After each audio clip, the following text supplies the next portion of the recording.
Bueno, una de las cosas que estuvimos hablando referente a la adoración es algo práctico, es el diario vivir. No solamente es cuando llegamos el domingo a la congregación y junto con nuestros hermanos levantamos un canto al Señor. Esa es una expresión de adoración, pero en realidad Dios nos ha llamado a adorarle en todo tiempo, en todo lugar, en toda circunstancia. Dice la Escritura que alabemos a Dios eternamente y para siempre. O sea, la adoración es algo continuo, entonces implica y abarca algo práctico, implica un estilo de vida, pero es más que un estilo, una actitud del corazón. Entonces vamos a estar continuando el tema de la fidelidad a Dios como un acto de adoración. En todo tiempo se nos presentan circunstancias, incluso pensamientos, se nos presentan dudas. En nuestro día a día se nos presentan situaciones en donde de continuo lo que está a prueba es nuestra fidelidad a Dios. Y la fidelidad a Dios como acto de adoración es algo que Dios busca de nosotros. Entonces, el domingo pasado estuvimos hablando de la fidelidad a Dios como acto de adoración en tiempo de escasez y nos estuvimos sosteniendo en cómo Dios proveyó a través de cuervos a la vida de Elías porque él era fiel a Dios. La fidelidad a Dios siempre trae recompensas, siempre trae bendición, porque Dios honra a los que le honran. Pero también en la Escritura nos da un segundo ejemplo de cómo Dios fue fiel con Elías, porque él era un hombre fiel a él. Y para los que no estuvieron el domingo pasado, les voy a estar platicando un poquito del contexto. Ustedes saben que en el tiempo de Elías estaba un rey llamado Acab. Este rey, dice la Escritura, que hizo lo malo ante los ojos del Señor. Tan es así que dice la palabra en versos anteriores de Primera de Reyes capítulo 17, que es en donde vamos a estar sosteniendo esta enseñanza, que el rey Acab hizo lo malo ante los ojos de Dios más que todos los que reinaron antes de él. Eso está en el verso 30 de Primera de Reyes capítulo 16.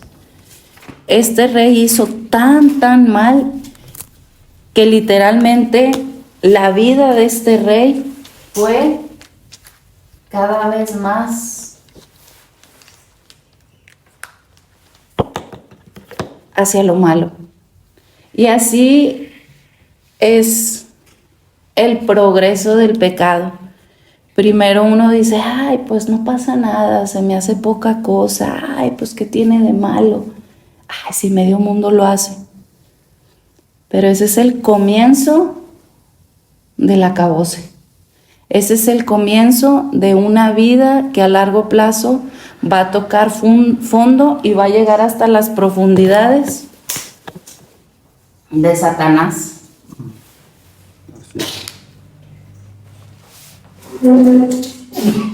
En el verso 31 dice, de Primera de Reyes capítulo 16, dice que le fue ligera cosa andar en los pecados de Jeroboam, hijo de Nabat. Entonces el paso 1 fue, ay, pues, ¿qué tanto es tantito? El paso 1 es, no, pues, ¿por qué no? No pasa nada.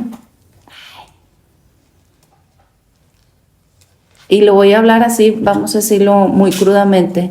Un tiempo estuve en Cristo Vive y es una casa de restauración, y la mayoría de los que estaban ahí, que eran adictos al alcohol o adictos a alguna sustancia tóxica o adictos a la pornografía o adictos a ser violentos o a llevar un estilo de vida tóxico, fue porque empezaron, no, pues yo comencé con una cerveza de cuartito, de las de así.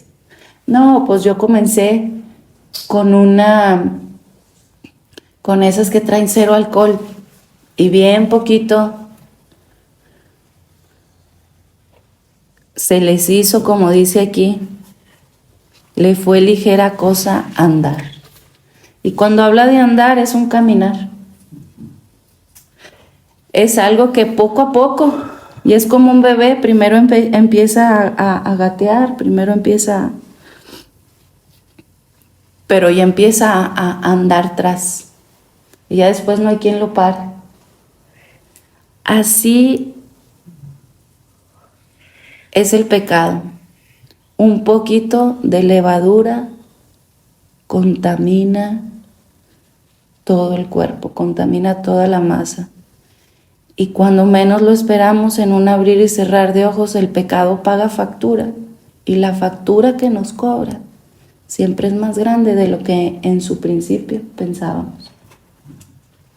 Normalmente uno piensa, no, pues me va a costar tanto. Y a la mera hora resulta que el cuento no, ya es algo que ya no podemos ni sobrellevar. Entonces así comenzó. En tiempos de Elías estaba reinando este rey. Un rey que comenzó primero haciéndosele fácil, permitiendo, como quien dice, pues ¿por qué no? Le fue ligera cosa andar en los pecados. Ahora, como lo veíamos, aquí dicen los pecados de Jeroboam, y Jeroboam fue un hijo de Salomón. Y el problema de Salomón fue que tenía un corazón para Dios y un corazón para otras cosas. Fue un corazón dividido para el Señor. Y un corazón dividido para Dios siempre trae sus consecuencias. Aún de anciano, hasta cuando ya estaba por morir Salomón, dijo, teme a Dios, porque ese es el todo del hombre después de haberse dado a los placeres, dado a muchas cosas, habiendo comenzado amando al Señor y Dios habiéndole hablado por sueños, de repente dio lugar en su corazón a amar cosas que el Señor le había dicho que tuviera cuidado. Entre ellas, unirse en yugo desigual. Y él no solo se unió en yugo desigual con muchas mujeres, con una sola mujer, sino con muchas mujeres que después la Escritura dice que desviaron su corazón. Y terminó adorando ídolos. En el tema de la adoración y de ser fieles al Señor, tiene todo que ver con creerle a Dios, confiar en Dios, que sus mandamientos nos convienen y que son para nuestro propio bien. Por eso en Deuteronomio 28 dice que si obedecemos sus mandamientos, prosperaremos. Te irá bien en tu entrada y en tu salida. En las vacas, en los bienes, en la salud. O sea, en realidad los mandamientos no son como para Dios ponernos una carga y estarnos continuamente señalando, no lo hiciste, sino lo hace como un padre enamora a sus hijos, instruye, y lo hace porque desea que nos vaya bien. Por eso dice la palabra de Dios, que Dios desea que seamos prosperados en todas las cosas. Un padre por naturaleza, si tiene afecto fraternal, busca el bien para sus hijos y desea que sean prosperados en todo, principalmente así como prospera su alma. Entonces, la fidelidad a Dios como un acto de adoración tiene mucho que ver con confiar en que Dios es bueno como Padre y nos ha dado su instrucción para nuestro propio bien, y que sus mandamientos no son gravosos, y que lo que hay que cuidar y que es el problema más grande en nuestra vida es esto: nuestro propio corazón, porque nuestro propio corazón es perverso y engañoso más que todas las cosas. El corazón nos va a intentar jalar para las cosas que no son de Dios. El corazón de continuo va a estar en conflicto con la voluntad de Dios. Por eso dice la palabra que la voluntad del Espíritu se opone con la voluntad de la carne. Y hay una lucha. Hay una lucha que cualquiera que realmente es un creyente dice, estoy en continua lucha. Entonces hay influencia también por la parte espiritual de los principados y los potestades que de alguna forma nos quieren arrastrar. Pero el problema principal es nuestro propio corazón y nuestros propios deseos que de continuo se rebelan contra Dios. Elías fue alguien que fue fiel a Dios, que confió en el Señor y que obedecía a Dios cuando escuchaba su voz, porque sabía que si él honraba, si él era fiel a Dios, Dios no le habría de fallar. Entonces, Elías vivió en un tiempo muy complicado. Vivió en un tiempo en donde la mayoría del pueblo caminó junto con los pasos de Acab. Era un pueblo que no tenía firmeza en el Señor. Era un pueblo que así como Acab se le hizo fácil andar en los pecados.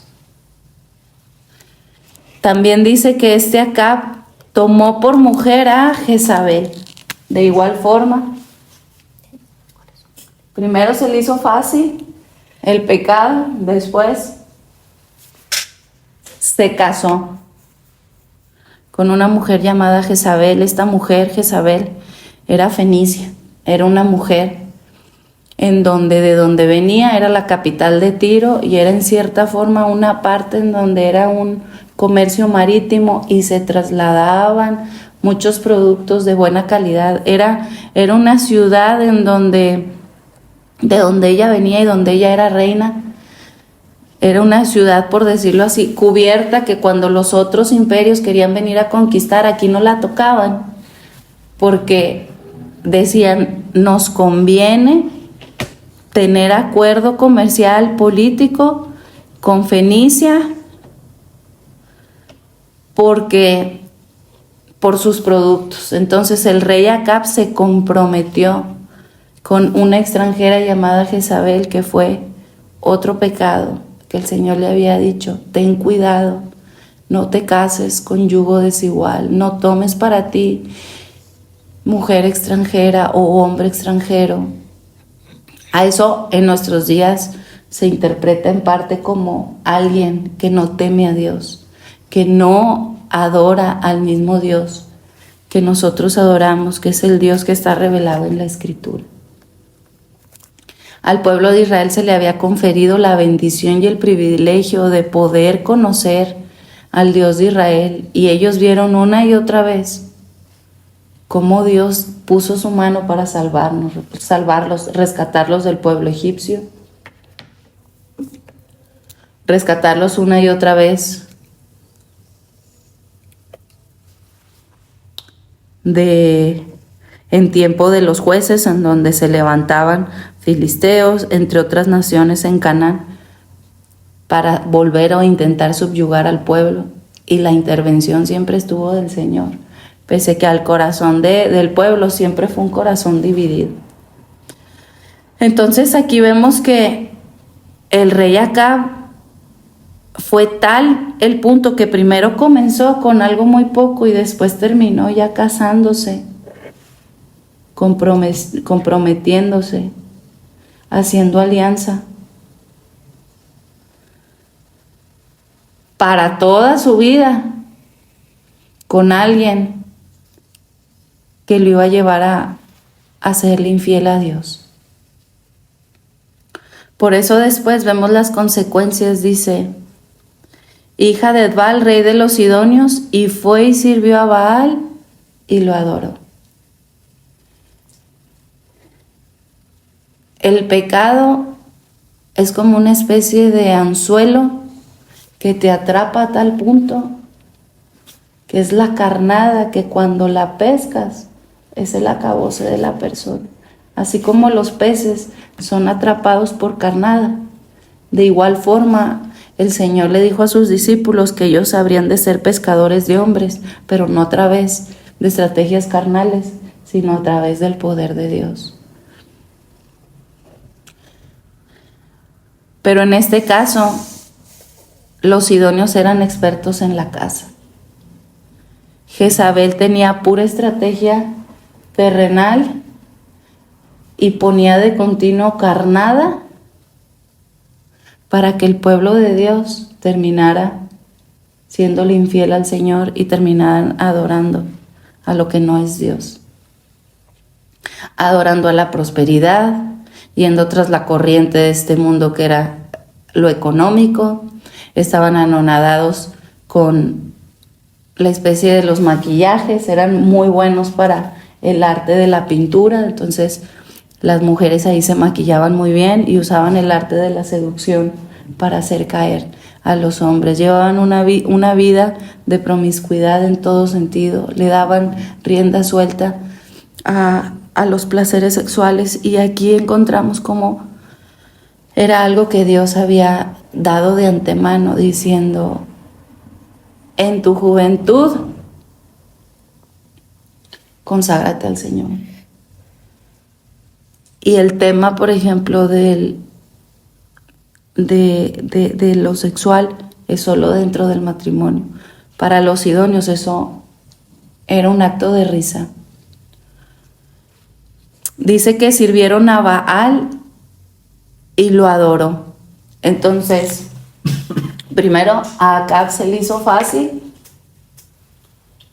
andar en los pecados, quebrar los mandamientos del Señor. Después terminó casándose con cultura, con forma de pensar, con filosofía, con pensamientos que después lo llevaron a un estilo de vida de una continua infidelidad a Dios. Por ende, terminó adorando a lo que no era el Dios verdadero. Ahora, Baal era conocido, de hecho Baal significa, el dios Baal con D minúscula, significa el dueño, el amo, el Señor, el maestro. Llegó acá al punto de que su dueño era el dios de la lluvia, o el dios de la prosperidad, o el dios de la fertilidad. Y ahorita sí, no vemos que se adora a Baal como tal, pero sí se adora un evangelio que me convenga. Pues si se escucha bien la palabra o el mensaje y es a mi beneficio personal, amén. Pero háblales de santidad, háblales de guardarse para el Señor, de una exhortación en amor, de ten cuidado con tu propio corazón. Y es un mensaje que no reciben. Aquí Acab ya su dueño, o sea, llegó un punto en el que primero se comprometió, ya estaba casado, y ya llegó un punto en el que ya después ya no tenía decisión propia, ya alguien lo poseía, ya su dueño no era el Dios de Israel. Por eso de repente encontramos a Elías diciendo, presentándose ante el rey y diciendo en Primera de Reyes capítulo 17 verso 1, entonces Elías Tisbita, que era de los moradores de Galaad, dijo a Acab: vive Jehová Dios de Israel, en cuya presencia estoy, que no habrá lluvia ni rocío en estos años, sino por mi palabra. Fue como diciéndole a Acab, tú que crees en el Dios Baal, que es tú ya tu dueño, es quien te enseña, es tu maestro, es tu Señor, es tu amo. Baal, el dios de la lluvia, pues para que sepas acá quién realmente tiene el control sobre la lluvia. ¿Quién tiene realmente el control sobre todas las cosas? Y dice que por 3 años y medio en Santiago, en el libro de Santiago, ustedes saben que los libros de la Biblia se complementan, y en el libro de Santiago nos dice que Elías oró y por 3 años y medio no llovió. Y era tal el hambre en Samaria, que era donde Acab reinaba y donde Elías vivía, era tan grave que el pueblo estaba sediento y muriendo de hambre. Y esa es la condición del pueblo: hambre y sed espiritual, hambre y sed del Señor. O sea, no solo en lo natural, sino también en lo espiritual estaban padeciendo. Más adelante ustedes van a poder leer que el hambre era grande en Samaria. Grande en Samaria. Muchos murieron en este tiempo porque no había agua y porque no había comida. Y de igual forma, cuando no está el agua verdadera de vida, que es Cristo, y cuando el Señor nos está extendiendo la invitación, si alguno tiene sed, venga a mí y beba. Y como se le dijo a la mujer de Samaria, de su interior correrán ríos de agua viva. Si conocieras quién te está diciendo, dame de beber, tú le pedirías a él y él te daría agua de la cual jamás volverás a tener sed. La invitación estaba abierta. El problema es que el pueblo no quería venir a él. Vengan y compren comida gratuitamente. Él es el pan de vida. Cristo es el pan de vida. Lo que realmente sacia, suple y satisface todo nuestro ser. Entonces, la fidelidad a Dios como acto de adoración, para empezar, nos conviene, pero más que por conveniencia, es porque Dios es el único que realmente puede satisfacer todos los anhelos que hay en nuestra alma. Entonces, Elías estaba viviendo en un tiempo súper complicado, tan complicado que permitió que la esposa de él matara a todos los hombres temerosos de Dios. Si ustedes le dan la vuelta, van a encontrar ahí, en Primera de Reyes, capítulo 18, cuál era la condición del pueblo.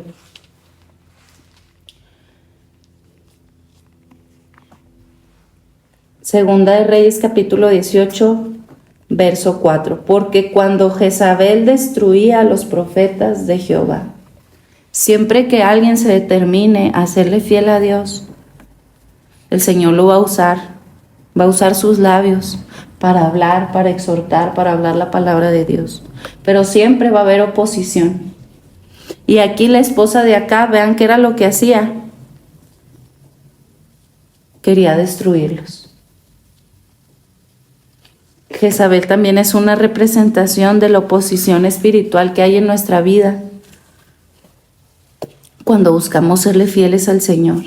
Dice la Escritura que el enemigo de nuestra alma está como león rugiente buscando a quien devorar o destruir, matar. Y en este caso, literalmente, muchos profetas, muchos que realmente estaban por el Señor y que tenían un corazón completo, no un corazón dividido. Porque todo el contexto de los libros de los reyes, a lo menos en los reyes de Samaria, de 18 reyes que reinaron, 0 hicieron lo bueno ante los ojos del Señor. 0. Y aquí los profetas, la gente que estaba realmente con un corazón completo a Dios, la estaban matando por su fe. Eran tiempos tan complicados que después dice otro pasaje que es paralelo a este: dice que Jezabel mataba a los profetas de Jehová.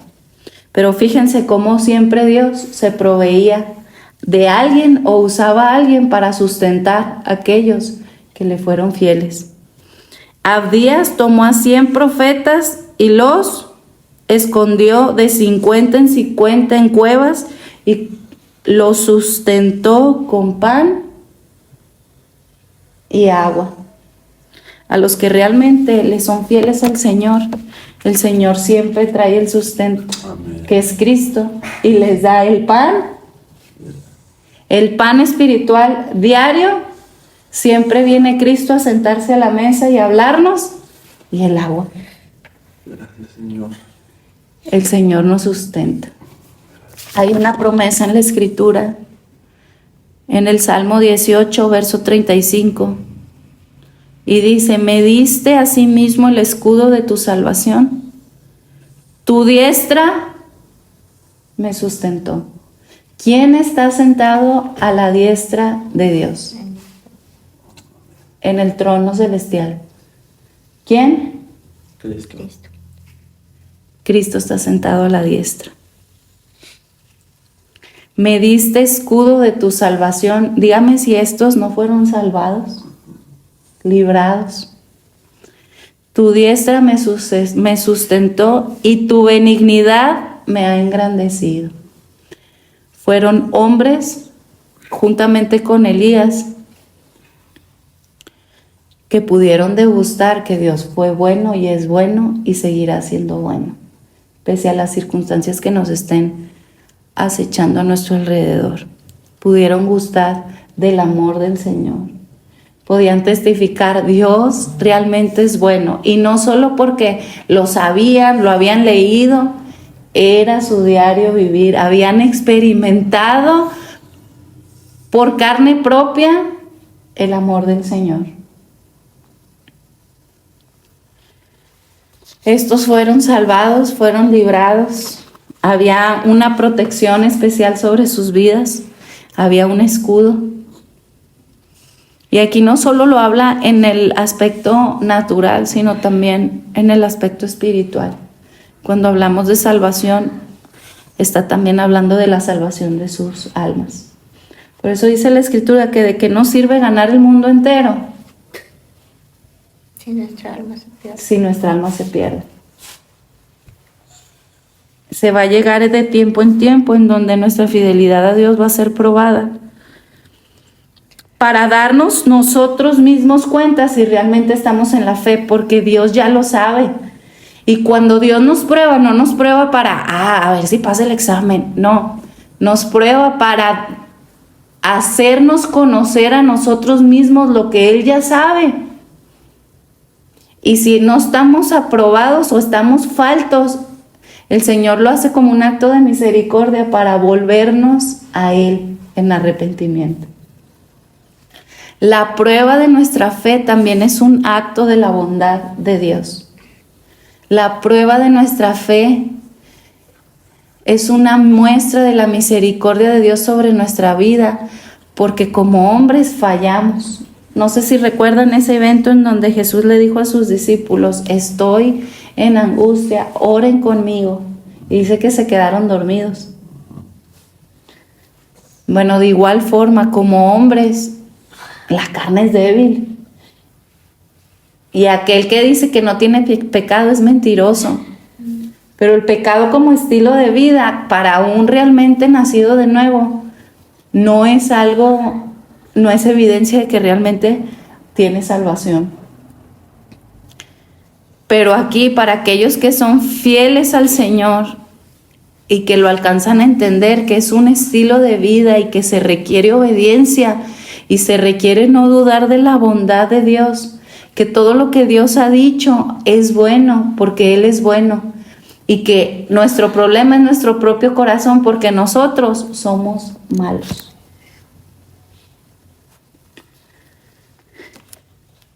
Entonces, aquí esta promesa es una realidad. El Señor nos ha dado a sí mismo, es decir, a Cristo, como escudo para nuestra salvación. y nos ha dado a sí mismo, o sea, a Él mismo, que es su diestra para sustentarnos. Y su benignidad es lo que realmente nos va a mantener en tiempos en donde no esté lloviendo sobre la tierra. Es lo que nos va a sustentar cuando haya persecución por nuestra fe. Es lo que nos va a mantener firmes a Dios cuando nuestra fe sea probada. Cuando nuestra fe sea probada. Por último, vamos a ir a Hebreos capítulo 1, verso 3. Ayer con Tiffany estábamos leyendo Hebreos capítulo 1, verso 1 y verso 2. Ahora vamos a leer Hebreos 1, verso 3.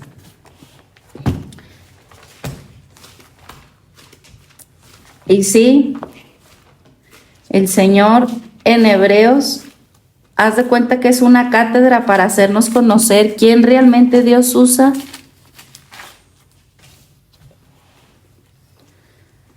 para mantenernos en pie fieles al Señor.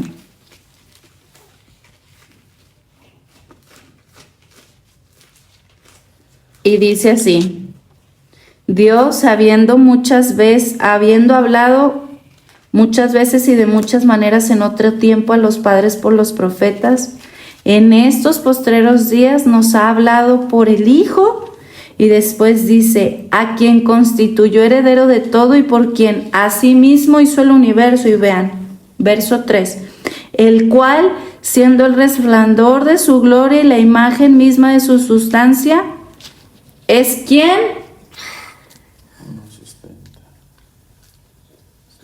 sustenta